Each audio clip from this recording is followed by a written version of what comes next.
सुंदरपुर में राज और रिया की नई सुबह एक नई जिंदगी लेकर आई थी। तांत्रिक की जलती हुई गुफा के साथ गांव वालों का बरसों का डर भी जलकर राख हो गया था और आज उस जीत का जश्न मनाया जा रहा था। लेकिन वे इस बात से पूरी तरह अनजान थे कि सुंदरपुर की सीमाओं से कई मील दूर, जहां जमीन सूखी और बंजर थी, जहां जिंदगी का कोई नामो निशान नहीं था, एक सूखे काले कुएं की गहराई में एक और शैतान सांस ले रहा था। यह कोई मामूली कुआं नहीं था, यह नरक का द्वार था और इसके नीचे बैठा था भैरव। वह सिर्फ एक तांत्रिक नहीं था, वह आत्माओं का शिकारी था और मारे गए तांत्रिक का बड़ा भाई था। छोटे भाई की शक्तियां तो भैरव के सामने एक दिए के समान थीं। भैरव तो खुद एक जलता हुआ ज्वालामुखी था। वह सिर्फ जिस्म का भूखा नहीं था, वह आत्माओं को तड़पा कर उन्हें कैद करके अपनी शैतानी ताकतें बढ़ाता था। उस रात जब सुंदरपुर में राज और रिया की शादी की शहनाइयां बजने की तैयारी हो रही थी, उस सूखे कुएं के अंदर का नजारा किसी के भी रोंगटे खड़े कर देता। कुएं के नीचे एक विशाल गुप्त तहखाना था जो सैकड़ों पीली मोमबत्तियों की हिलमिलाती रोशनी में नहाया हुआ था। हवा में सड़ी हुई धूप, गंधक और मौत की एक अजीब सी बू फैली हुई थी। बीचों बीच जमीन पर बने एक काले सितारे के बीच में जंजीरों से जकड़ी एक 25 साल की लड़की बेबस पड़ी थी। वह पास के किसी गांव से उठाई गई थी। भैरव, जिसकी आंखें अंधेरे में भी लाल कोयले की तरह दहक रही थीं, जोर जोर से ऐसे मंत्र पढ़ रहा था जो इंसानी जबान के नहीं लगते थे। वह लड़की पर कोड़ों से नहीं बल्कि अपनी काली शक्तियों के अदृश्य चाबुक से वार कर रहा था। हर मंत्र के साथ लड़की की रूह कांप उठती। वह ऐसे तड़पती मानो हजारों बिच्छुओं ने उसे एक साथ डंक मार दिया हो। भैरव को बलि की जल्दी नहीं थी। उसे इस तड़प में और इस डर में मजा आ रहा था।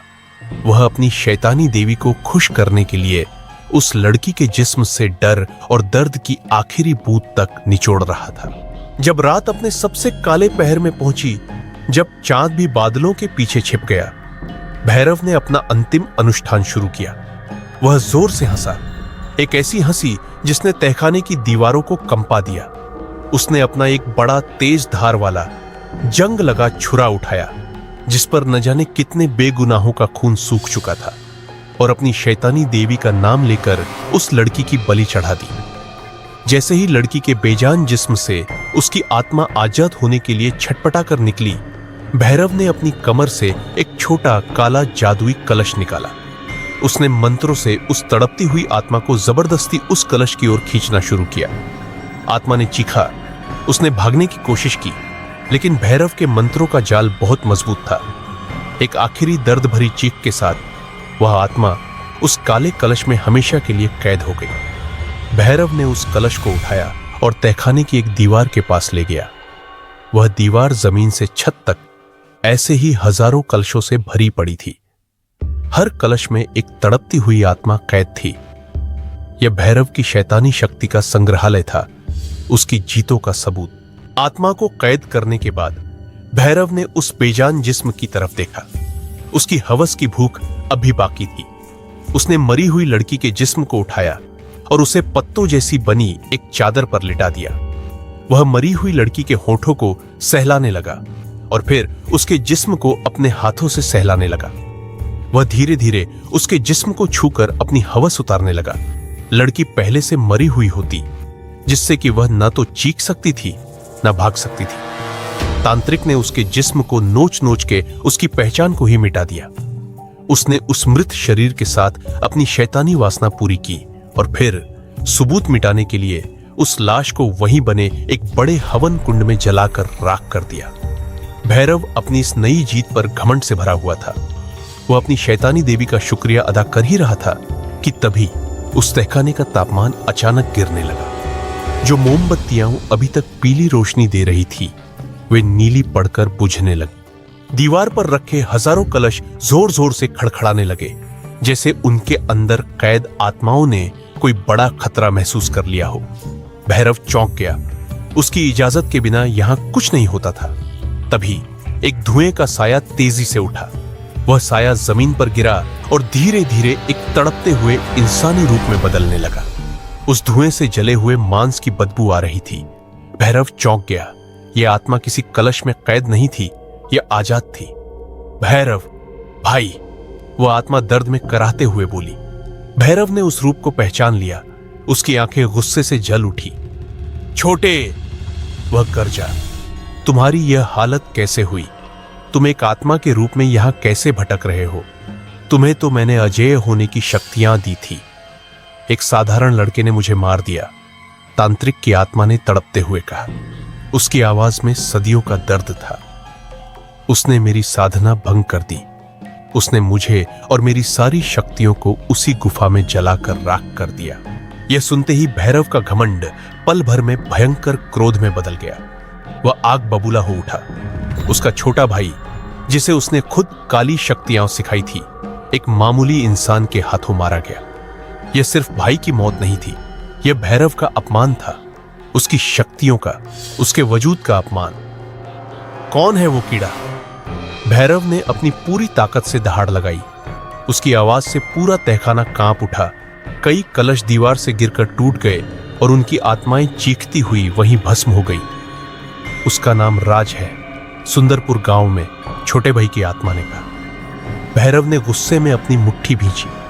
उसने तुरंत अपने भाई की राख को महसूस किया, जो मीलों दूर सुंदरपुर में बिखरी पड़ी थी।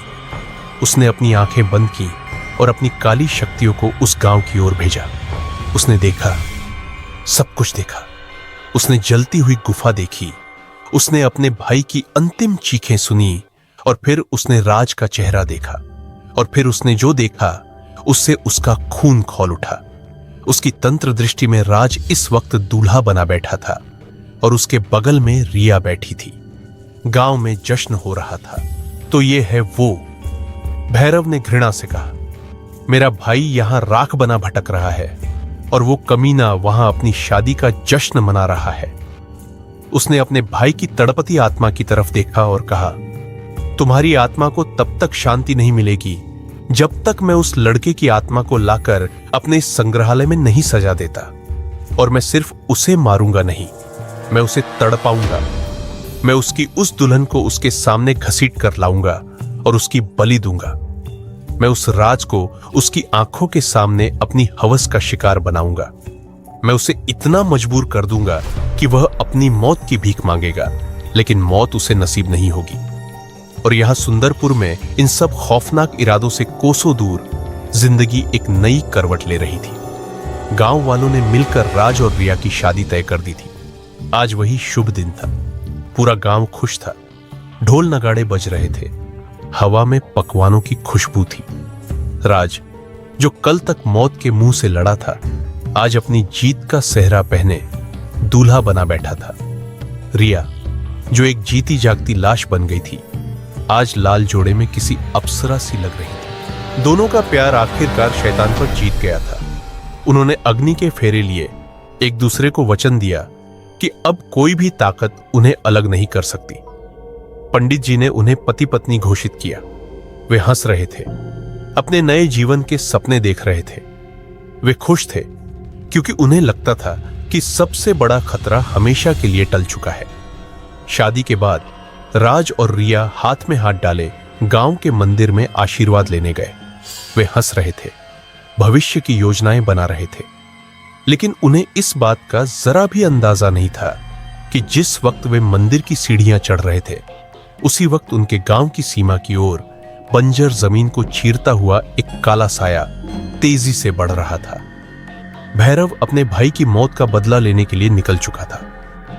कहानी उस मोड़ पर आकर रुकी थी जहां राज अपनी पत्नी रिया का हाथ थामे भविष्य की ओर देख रहा था, और उसी भविष्य के अंधेरे से एक पहले से भी बड़ा और खूंखार खतरा, एक सच्चा राक्षस उनकी तरफ बढ़ रहा था। राज ने एक शैतान को खत्म किया था, लेकिन अब उसे एक ऐसे राक्षस का सामना करना था जो सिर्फ उसकी जान नहीं, उसकी आत्मा लेने आ रहा था।